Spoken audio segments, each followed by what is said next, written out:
E agora eu queria que você explicasse o que é lucro presumido, o que é lucro real, o que é o lucro arbitrário e o que é o Simples Nacional. Tá. Então, para a pessoa entender, que ninguém sabe, lucro presumido, mas o que é isso? O Simples é um sistema tributário, né? E o imposto de renda é um tributo.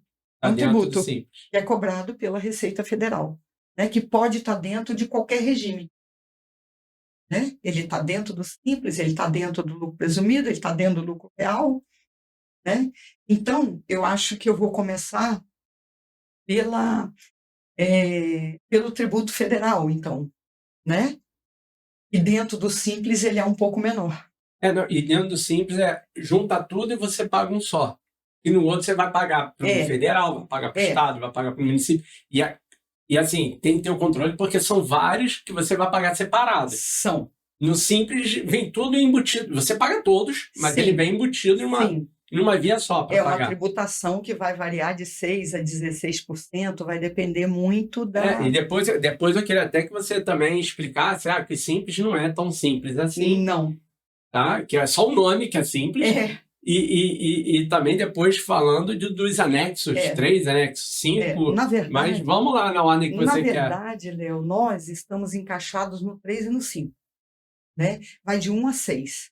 E tem coisa para a indústria, coisa para outros serviços. No nosso caso, nós estamos dentro do 3 e do 5. E qual a diferença do anexo 3 e anexo 5? O 3 era uma maravilha, nós perdemos há um tempo atrás, se eu não me engano, 10 anos, talvez, um pouco menos. Né? E nós lutamos muito, até fomos para Brasília, não sei se você lembra, né? A associação, a gente sempre naquela luta, né, por conta dessa perda que nós ainda não conseguimos reverter, infelizmente. Né? Porque ele era muito fácil. Eu tributava dentro do Simples e ponto.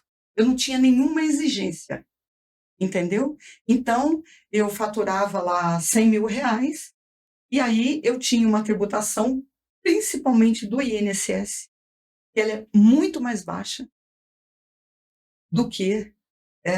o INSS chama muita atenção dentro do Simples. Entendeu? Por isso que é mais fácil contratar pessoas profissionais, se você for assinar a carteira, dentro desse regime do Simples. Porque o INSS, que é muito alto, né, que é realmente um desafio, ele tem um valor muito menor. Então, a gente fala muito dessa questão.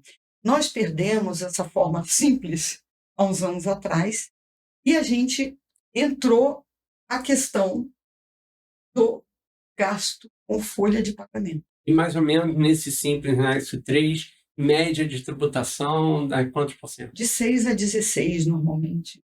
De 6 a 16. A 16. Dependendo do seu faturamento, dependendo do faturamento, né? Isso. E vai rolar dentro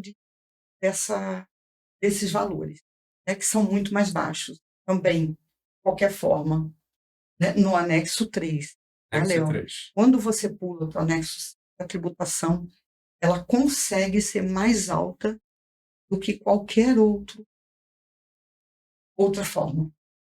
A diferença no anexo 3 e no anexo 5 é que o anexo 3 a gente tem o famoso fator R, né? Exatamente. E a gente precisa ter em folha de pagamento 28% do seu faturamento. Exatamente. Então, se você não conseguir colocar, por exemplo, que nem você deu exemplo, eu faturei 100 mil. Se eu faturei 100 mil, no mínimo 28 mil tem que ser direcionado à folha de pagamento para você estar no anexo 3. Se você fatura... Isso aí eu estou falando de maneira simples no mês, tá? Mas não é no mês, isso é no ano, tá? Então, esse cálculo ele não é feito mês a mês, é feito nos últimos 12 meses. Exatamente. Como é que foi sua folha de pagamento nos últimos 12 meses e qual foi seu faturamento nos últimos 12 meses. É feita uma média. Se você não alcançou 28%, você vai para o anexo 5. E aí, como é que é o anexo 5? Léo, deixa eu concluir o 3. A conta é feita de forma anual dos últimos 12 meses, mas a vigilância tem que ser mensal. Porque você imagina que você tem 12 meses para frente também, para trabalhar depois 12 meses para trás. Então, você tem que vigiar mensalmente. Senão, você não consegue fazer o processo como deve ser feito para você não gastar tanto. E depois você não cair na malha fina, né? Isso é um item. O segundo, gente, o cálculo é feito em cima do faturamento bruto.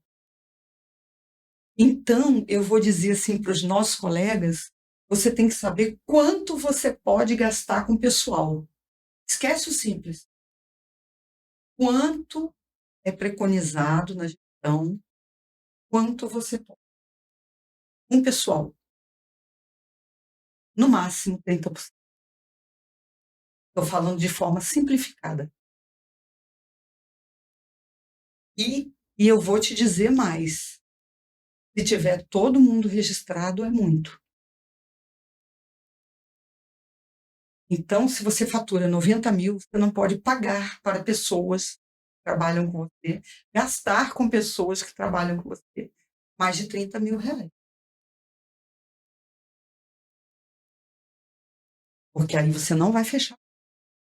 Isso eu estou falando na gestão de forma simplificada. E quando a gente fala do simples, o fator é feito em cima do faturamento bruto. Então, tem que ter esse raciocínio. E todo mês você tem que vigiar. Né? Estou atingindo os 28%? Não estou atingindo? E os 28%, gente, ele contempla todo o custo pessoal. Seja ele Prolabore, seja ele uma contratação por recibo de profissional autônomo, RPA, desde que ela seja feita de forma correta. E tem que ser feito por contador, porque é complexo. Né? Então, o contador vai fazer, vai recolher o INSS, que é fundamental, senão não tem valor nenhum para o fisco. Então, todos esses custos com o pessoal, tanto quando você tem um profissional contratado por CLT, como você tem uma contratação por hora, se ela for feita de forma correta, como tem que ser feita, isso entra nos 28%. Então, isso é um ponto bem interessante. Com relação ao anexo 5, Léo, você já pula para uma tributação muito maior. Então, a gente tem que ser vigilante para não sair do... Então, você tem que vigiar para você não sair do 3. Todo mês você tem que vigiar. É impressionante porque você falou em Prolabore. Prolabore é um salário dos sócios. Sim. Se você também coloca vou colocar um Prolabore alto para cair no 28%. Se você colocar, depois você vai tributar com pessoa física em cima desse Prolabore. Com certeza. Então, é muito complexo. Muito complexo. Fazer essa gestão toda de tributos no Brasil, e ainda mais você sendo empresário, porque assim, a gente se formou em fisioterapia. Com certeza. Eu sou fisioterapeuta, mas eu tive que me transformar em empresário e um gestor.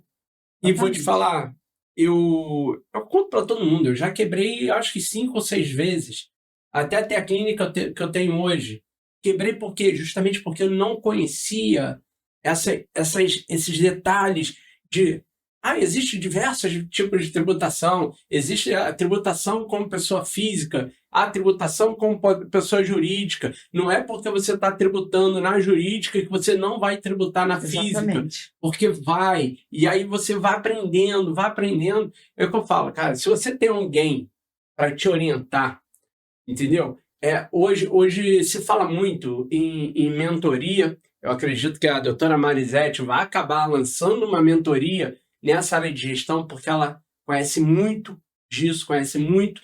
E aí vocês procurem pessoas que possam te ajudar a você perder menos, tá? Porque existe diversas formas de tributar, de você fazer a gestão para reduzir seu custo e você não aprender da maneira que eu aprendi, e eu acredito que a Marisete também, Quer perder o dinheiro.